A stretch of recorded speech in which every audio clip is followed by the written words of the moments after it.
शुभ्रास्ता जी, बड़ा इंटरेस्टिंग है ये गठजोड़। हो भी रहा है, नहीं भी हो रहा है। मुसलमान वोटर अभी भी आप देखिए उत्तर प्रदेश में खास तौर पर सब पकड़ कर रखना चाहेंगे। कांग्रेस तो अब खत्म हुआ मामला, कैसे पकड़ेगी नहीं समझ में आ रहा। सपा जो पीडीए की बात कर रहा है उसमें एक सेंधमारी एआईएमआईएम की तरफ से होती हुई आपको नहीं दिख रही है? जी रूबिका जी, देखिए दो तीन बातें इसमें बहुत इंटरेस्टिंग मुझे लगी। मैं बहुत ध्यान से सभी को सुन रही थी। एक पॉलिटिकल पार्टी जिसके बारे में ऐसा कहा जाता है कि जिन्होंने पार्श्व में जिन्ना का भी समर्थन किया था, 1927 में आईएमआईएम का गठन हुआ, और कहा जाता है कि कुछ सेशंस में उन्होंने जिन्ना को बुलाया और उनका महिमा मंडन किया। वो पार्टी बैन होती है 1958 में, वो पुनर्गठित होती है पॉलिटिकल पार्टी के रूप में। सवाल ये है कि ऐसी क्या जरूरत पड़ी कि एआईएमआईएम को दोबारा गठित होना पड़ा। यानी कि वो पार्टी जो कि अपने आप को पॉलिटिकली डोमिनेंट मानती रही आजादी के बाद, उन्होंने मुसलमानों को यह भरोसा नहीं दिलाया कि उनका रिप्रेजेंटेशन, कांग्रेस जो कि अपने आप को आज तक एक डोमिनेंट पॉलिटिकल वॉइस मानती है, आइडिया ऑफ इंडिया की सबसे बड़ी सिरमौर मानती है, कहीं ना कहीं उसके सेक्युलरिज्म में कमी थी। उसके बाद का हम घटनाक्रम देखते हैं कि एआईएमआईएम एक्चुअली बहुत ज्यादा संघर्ष किया उसने ग्राउंड पे अपने आप को एस्टैब्लिश करने के लिए। आज जिस फ्रेमिंग में हम बात कर रहे हैं, ऐसा लगता है कि भारतीय जनता पार्टी और एआईएमआईएम दोनों एक ही पोलराइज्ड स्पेस में एक ही जगह बनाने की कोशिश कर रहे हैं। बात यह नहीं है कि एक बहुसंख्यक आवाज का प्रतिनिधि बने और एक अल्पसंख्यक आवाज का प्रतिनिधि बने। लोकतंत्र का तकाजा यही है। बात यह है कि उसमें गुणवत्ता किस तरीके की हो। अगर भारतीय जनता पार्टी कुछ ऐसी स्कीम्स लाती है सरकार आने के बाद जो कि बिल्कुल नहीं देखती कि हिंदू है या मुसलमान है, गैस पहुंच रहा है घर पे या नहीं, महिलाओं को रोजगार की व्यवस्था मिल रही है या नहीं, और अगर वही काम एआईएमआईएम करती है तो दिक्कत नहीं है। दिक्कत तब होती है जब पॉलिटिकल बयानबाजी ऐसी होती है कि ऑफ कर दीजिए कैमरा और देखिए 20 मिनट बाद हम क्या करेंगे।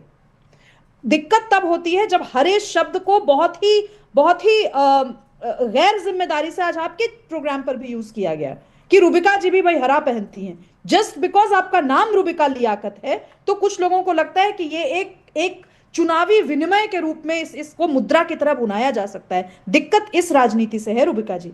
मुझे इस बात से कतई मुझे नहीं लगता कि लोकतंत्र में विश्वास रखने वाले किसी भी व्यक्ति को इस बात से दिक्कत होगी कि देश के मुसलमान समाज को ऐसा लग रहा है कि उसका रिप्रेजेंटेशन उचित नहीं हो पा रहा है या उसकी क्वालिटी ऑफ रिप्रेजेंटेशन में दिक्कत है। दिक्कत इससे नहीं है। दिक्कत तब होती है जब मुसलमानों को वोट बैंक की तरह यूज किया जाता है। और मैं इस मामले में एआईएमआईएम के साथ हूं। जो मुद्दे वो मुस्लिम राजनीति को लेकर उठाते हैं वो मुद्दे उठाए जाने चाहिए। लेकिन वो सिर्फ मुसलमानों तक सीमित नहीं है। वो जैन धर्म के लिए भी वही आर्ग्यूमेंट्स वैलिड है। वही आर्ग्यूमेंट बौद्ध धर्म के लिए भी वैलिड है। वही आर्ग्यूमेंट हो सकता है हिंदू समाज में एक महिला के लिए भी वैलिड हो। बात कभी भी रिप्रेजेंटेशन को लेकर के रूबिका जी मुझे नहीं लगता तीखी होती अगर हम आराम से दिल पर हाथ रख करके ऑनेस्टली ईमानदारी पूर्वक बात कर सकते कि किसी भी सिस्टम में लोकतांत्रिक तरीके से राइज करने के लिए, लोकतांत्रिक तरीके से आगे बढ़ने के लिए वो मानक क्या है। यहां पर बात की गई कि भगवा को क्यों नहीं किया जाता। भाई तहसीन जी से पूछिए, भगवा आतंकवाद शब्द किसने इजाद किया था?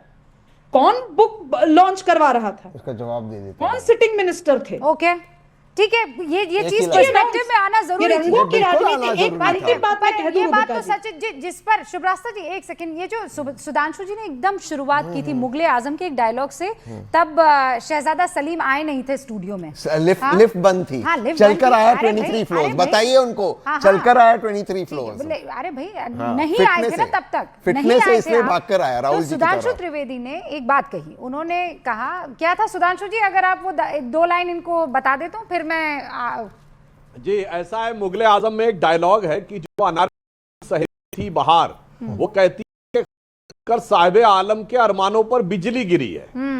तो ये एमआईएम और अगर सपा नजदीक आते हैं तो तहसीन भाई आपके जो साहिब आलम है राहुल साहब, सबसे ज्यादा अरमानों पे बिजली उनके लिए गिरने वाली बात है। थैंक यू सुधांशु, गौर से देखिए, संभल के रहिए। हाँ यही वाली बात। तो आपके अरमानों पर आज जो है वो बिजली गिर रही होगी।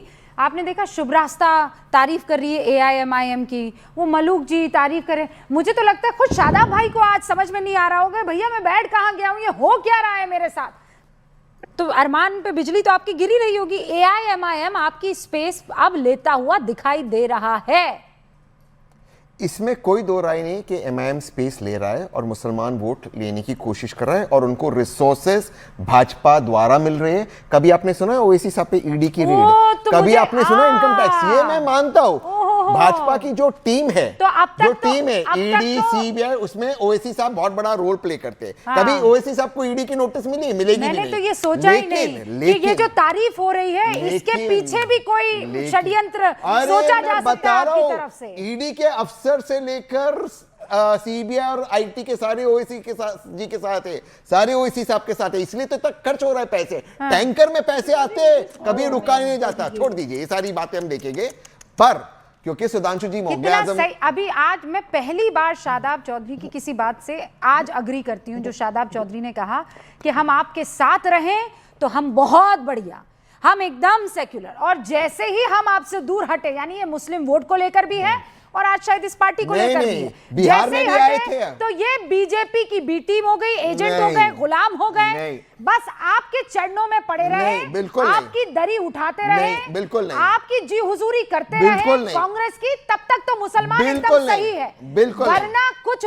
कह कर मर जिस- जाए वो मुसलमान नहीं होगा। बिल्कुल नहीं। जिस तेलंगाना में ये पार्टी का जन्म हुआ वहां पे सारी सीटें नहीं लड़ती, बिहार में आए थे सीटें लड़ने को, बिहार में भी इनको आना था, हमने मना किया। 30 सेकंड चाहे कोई भी नुकसान हो ना, हम बीजेपी के साथ जाइए ना सुधांशु एमआईएम जी के साथ जाइए। ओके, सुन लीजिए, तहसीन भाई, बिहार में हम लोगों ने अपने से लेटर लिखा और जब मैं लिखा। सेक्युलर हो गया, जब जुबली हिल्स में कांग्रेस पार्टी को मेरा समर्थन चाहिए था तो मैं सेक्युलर हो गया, वीपी इलेक्शन में मेरा समर्थन चाहिए तो मैं सेक्युलर हो गया। और उत्तर प्रदेश के ताल्लुक से हम कोई एक दिन में हवा में नहीं आए हैं सर, हम वहां ग्रास रूट पे वर्क कर रहे हैं। जहां भी माइनॉरिटीज के साथ कोई भी इश्यूज हो रहा है, बुलडोजर का दुरुपयोग हो रहा है, मॉब लिंचिंग हो रही है, मस्जिद मदरसे खानका को टारगेट किया जा रहा है, अखिलेश यादव जी तो नहीं बोलते, राहुल गांधी जी तो मुसलमान नहीं बोलते, पीडीए में मुसलमान कहां है? इनको 20% वालों का नाम लेने तक में आपत्ति है, और मेरा सेकुलरिज्म का सर्टिफिकेट कांग्रेस का और फुल फॉर्म समाजवादी क्या है पार्टी नहीं देगी। दूसरी पिछड़ा, चीज, दलित, आदिवासी, अल्पसंख्यक, अल्पसंख्यक छुपा हुआ है, बिल्कुल, कोई नहीं, अरे खुला। छुपा हुआ है भैया। पीडीए मुसलमानों के लिए खड़ा है, पीडीए दलित के लिए खड़ा है, पिछड़ी जाति के लोगों के लिए खड़ा है, आदिवासी के लिए खड़ा है। पीडीए क्या है? पूछिए, अल्पसंख्यक है। पूछिए। हाँ, हाँ अल्पसंख्यक, बिल्कुल है। अल्पसंख्यक है। हाँ फराज भाई, पीडीए क्या है? पूछिए। हाँ, रूबिका जी मैं बिल्कुल आपकी बात का जवाब दूंगा। सबसे पहले सुधांशु जी की एक बात का जवाब दे दूं।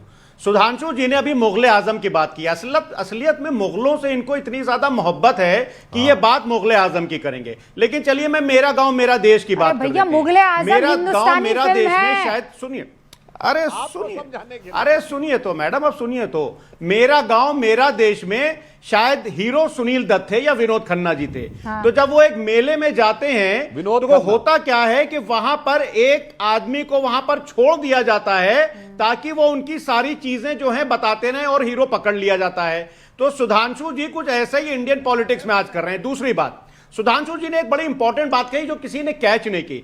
इन्होंने कहा कि कट्टरपंथी मुसलमानों को अट्रैक्ट करने के लिए ये लोग ऐसा कर रहे हैं। इसका मतलब रूबिका जी आप कट्टरपंथी हैं आज से। अगर आप मुसलमान हैं तो याद रखिएगा, क्योंकि इन्होंने क्लियर कट बोला है कि कट्टरपंथी मुसलमानों के लिए ये दोनों दौड़े। अरे तो आज से मुसलमान रूबिका नहीं बोला, कट्टरपंथी मुसलमान, सुनिए। जैसे आप लोग कहते हैं ना कट्टरपंथी हिंदुत्व के। जिहादी। हाँ,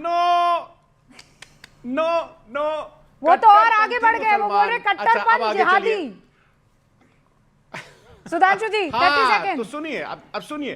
फराज तो रूबिका जी कट्टरपंथी बताता हूं। कट्टरपंथी यही अंतर है। जिहादी रूबिका लियाकत, सुधांशु जी कट्टरपंथी बस सुन लीजिए फराज साहब, हमारे मुसलमान कौन है? डॉक्टर एपीजे अब्दुल कलाम और आरिफ मोहम्मद खान। मगर मैं बताना चाहता हूं भाई साहब, बड़ा गजब है। जुबली हिल्स में आप और एमआईएम साथ में, अविभाजित आंध्र प्रदेश में कांग्रेस एमआईएम मिलकर सरकार बना चुकी है, और हर मुद्दे पे सपा कांग्रेस एमआईएम साथ, वक्फ बोर्ड पे आप साथ, बाबरी मस्जिद पे आप साथ, सीए पे आप साथ, एनआरसी पे आप साथ, कश्मीर धारा 370 पे आप साथ। गजब है भाई साहब, मिले सुर मेरा तुम्हारा और रिसोर्सेज पे आरोप हमारा। भाई साहब, हकीकत क्या है कि आप लोगों ने मुस्लिम समाज को एक ऐसी माशूका बना रखा जिसके 3 आशिक खड़े हैं। हाँ। एक है आशिक पुराना यानी कांग्रेस, वो कहती साहब मैं पुराना आशिक, मेरी तरफ तो देख। और एक है समाजवादी पार्टी जो कहती मेरा कारनामा तो देख, मैंने अयोध्या में गोली चलवाई, मैंने हज हाउस बनवाया।